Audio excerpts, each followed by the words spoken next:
হয় গহপুৰ সমজিলাত কেইবাখনো যি পাহাৰীয়া নদীয়ে যি বানৰ সৃষ্টি কৰিছিল তাৰ পাছৰ কিন্তু পৰিৱেশ অত্যন্ত ভয়াৱহ।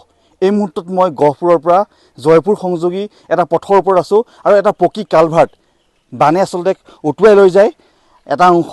আমি দেখুৱাইছোঁ পৰিৱেশটো। এয়া গহপুৰ নগৰৰ পৰা জয়পুৰ সংযোগী এটা পথৰ এয়া পৰিৱেশ। কেইবাখনো নদী গহপুৰৰ সেয়া লাগিলে খুলেঙি হওক চত্ৰং হওক বহুকেইখন আচলতে নদীয়ে ভয়াৱহ বানৰ সৃষ্টি কৰিছিল আৰু তাৰ পাছৰ এয়া পৰিৱেশ। এয়া দেখুৱাইছোঁ পৰিৱেশটো। এটা পকী কালভাৰ্টটো সম্পূৰ্ণৰূপে বহুৱাই লৈ যায় এটা অংশ আৰু ৰাস্তাটো সম্পূৰ্ণ খহাই লৈ যায়। এতিয়া বৃহত্তৰ অঞ্চলটোৰ যাতায়াত সম্পূৰ্ণৰূপে স্তব্ধ হৈ পৰিছে। বানৰ এয়া পিছৰ পৰিৱেশ। আমাৰ লগত গাঁওবাসী আছে, আপোনাৰ ওচৰলৈ আহিছোঁ। বান গুচি গ'ল, কিন্তু বানৰ পাছৰ যিটো পৰিৱেশ অত্যন্ত কিন্তু ভয়াৱহ। হয়, ভয়াৱহ। কাৰণ আমাৰ এই গহপুৰ আৰু জয়পুৰ সংযোগী যিটো পথ আছে 3-4খন গাঁৱৰ আমি হাজাৰ হাজাৰ মানুহ এই পথটোদি পাৰ হৈ যাব লাগে।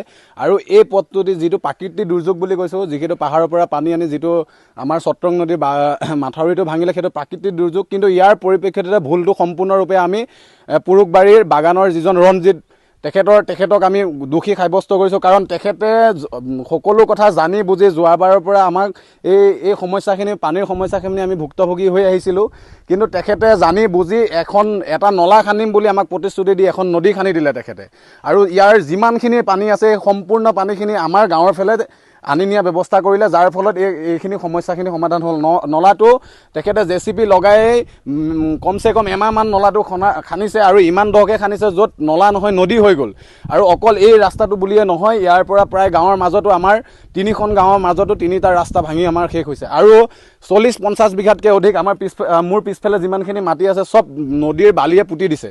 কিন্তু প্ৰাকৃতিক দুৰ্যোগটো হ'ব, কিন্তু নদীৰ পানীখিনি আহিব যদিহে তেখেতলোকে নলাটো যদি অলপ বামকৈ খান্দিলে হয়, তেতিয়া পানীটো বিয়পি গ'লে হয় আৰু কাৰো সমস্যাবোৰ নহ'লে হয়। কিন্তু এতিয়া বৰ্তমান নলাটো দ কৰি খান্দি দিছে। বাগান কৰ্তৃপক্ষই আজিলৈকে আমাক চাবলৈও অহা নাই আৰু প্ৰশাসনিক বিষয়াসকলেও অহা নাই। কিন্তু তেখেতলোকে আমাক ফোন যোগেহে জনাইছে আমি তেখেতলোকৰ অফিচলৈ যাব লাগে। কিন্তু তেখেতলোকক এটা কথা স্পষ্ট ভাষাৰে সকীয়াই দিবলৈ বিচাৰোঁ যে আপোনালোকে আহি ইয়াত ব্যৱসায় কৰিছে, ইয়াত আপোনালোকে সম্পত্তি কৰিছে গঢ়ক, কিন্তু অসমীয়া মানুহৰ ওপৰত এনেকুৱা অত্যাচাৰ কৰিবলৈ কিন্তু দিয়া নহ'ব। অনথৰ বাগানৰ সম্পূৰ্ণ গাড়ী স্তব্ধ কৰি দিয়া হ'ব। এইটো জয়পুৰ জয়শংকৰ যুৱক সংঘৰ তৰফৰ পৰা দাবী বুলি ভাবি লওক।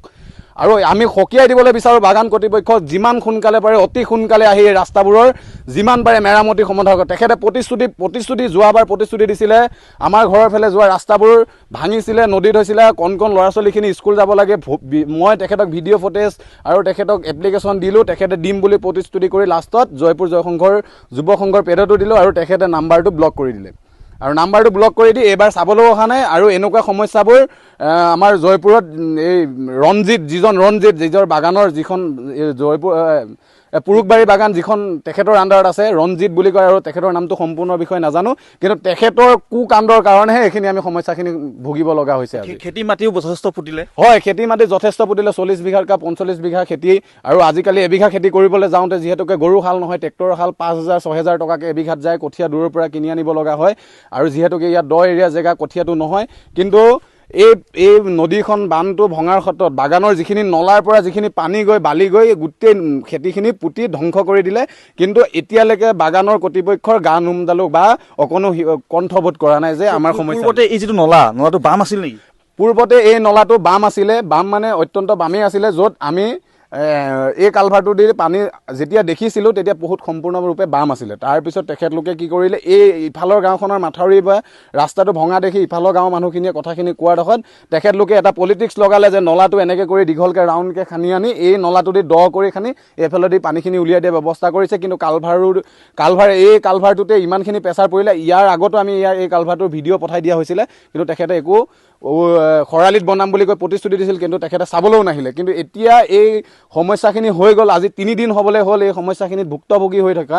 কিন্তু তেখেতে আজিলৈকে খবৰ বা কি হৈছে কি নাই হোৱা বাগান কৰ্তৃপক্ষ অহা নাই আৰু চৰকাৰী প্ৰশাসনিক বিষয়ে অহা নাই। অত্যন্ত গুৰুত্বপূৰ্ণ। আৰু এয়া হৈছে গাঁৱৰ ৰাইজৰ ক্ষোভ। মই দেখুৱাব পাৰিছোঁ কেমেৰা সহযোগীক। এই যিটো নলা, এই নলাটো আচলতে তেওঁলোকে উল্লেখ কৰা মতে যি গহপুৰৰ পুৰুকবাৰী বাগানৰ কৰ্তৃপক্ষৰ ফালৰ পৰা নলাটো আচলতে খনা হৈছিলে।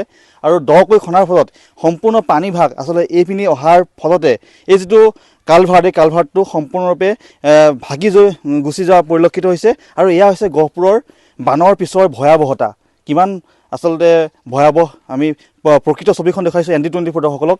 এয়াই নহয়, গহপুৰৰ বিভিন্ন অঞ্চলত এতিয়া ৰাস্তা ঘাট সম্পূৰ্ণ ভাঙি তছনছ কৰা পৰিলক্ষিত হৈছে। আৰু কেইবাখনো নদী, সেয়া চট্ৰং হওক, কুকুৰজান হওক, খুলেঙি হওক, বিভিন্ন নদীয়ে যি সন্ত্ৰাস সৃষ্টি কৰিলে তাৰ পাছৰ কিন্তু ইয়াৰ প্ৰকৃত ছবিখন অত্যন্ত ভয়াৱহ। আৰু গাঁওবাসীয়ে তেওঁলোকৰ যি ক্ষোভ সেয়া প্ৰকাশ কৰা পৰিলক্ষিত হৈছে।